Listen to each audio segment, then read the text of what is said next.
Jhamapukur YouTube channel में आपका स्वागत है। यहाँ हम मनोहारी कहानियाँ प्रस्तुत करते हैं जो आपके बच्चों में नैतिक मूल्यों को स्थापित करने के लिए तैयार की गई हैं। कृपया हमारे चैनल को लाइक और सब्सक्राइब करें ताकि हम साथ में ज्ञान की यात्रा पर निकल सकें। गाय और शेर की कहानी। एक पहाड़ी के नीचे रामगढ़ नाम का एक गांव था। गांव के सारे जानवर हरी घास खाने के लिए सुबह उसी पहाड़ी के ऊपर बसे जंगल में जाते और शाम होते होते घर वापस आ जाते थे। हर दिन की तरह लक्ष्मी नाम की एक गाय अन्य गायों के साथ उसी पहाड़ी के जंगल में घास खाने के लिए गई थी। वो हरी घास खाने में इतनी ज्यादा प्रसन्न थी कि वो कब एक शेर की गुफा के पास पहुंच गई, उसे पता भी नहीं चला। शेर अपनी गुफा में सो रहा था और वो पिछले 2 दिनों से भूखा भी था। जैसे ही लक्ष्मी शेर की गुफा के पास पहुंची, गाय की खुशबू से शेर की नींद खुल गई। वो शेर धीरे धीरे गुफा से बाहर आया और गुफा के बाहर गाय देखकर खुश हो गया।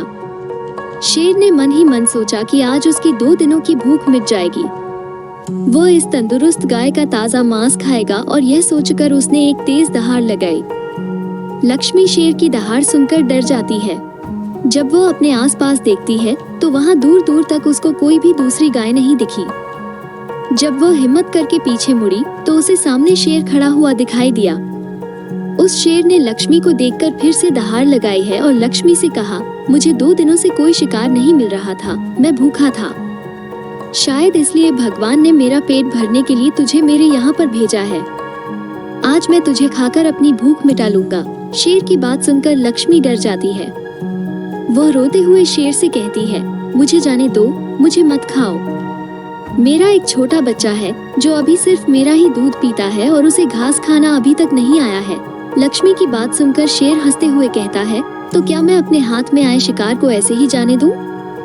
मैं तो आज तुझे खाकर अपनी 2 दिनों की भूख मिटाऊंगा। शेर के ऐसा कहने पर लक्ष्मी उसके सामने रोने लगी और विनती करते हुए कहती है कि आज मुझे जाने दो। मैं आज अपने बछड़े को आखिरी बार दूध पिला दूंगी और उसे बहुत सारा प्यारा करके कल सुबह होते ही तुम्हारे पास आ जाऊंगी। फिर तुम मुझे खा लेना और अपना भूखा पेट भर लेना। शेर लक्ष्मी की यह बात मान जाता है और धमकी देते हुए कहता है कि अगर कल तू नहीं आई तो मैं तेरे गांव आऊंगा, फिर तुझे और तेरे बेटे दोनों को खा जाऊंगा। लक्ष्मी शेर की यह बात सुनकर खुश हो जाती है और शेर को अपना वचन देकर गाँव वापस चली जाती है।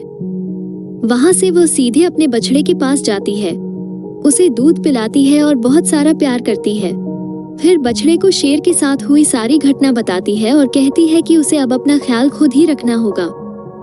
वो कल सुबह होते ही अपना वचन पूरा करने के लिए शेर के पास चली जाएगी। अपनी माँ की बातें सुनकर बछड़ा रोने लगता है। दूसरे दिन सुबह होते ही लक्ष्मी जंगल की तरफ निकल जाती है और शेर की गुफा के सामने पहुंचकर शेर से कहती है, अपने वचन के अनुसार मैं तुम्हारे पास आ गई हूँ, अब तुम मुझे खा सकते हो। गाय की आवाज सुनकर शेर अपनी गुफा से बाहर निकल कर आता है और भगवान के अवतार में प्रकट होते हैं।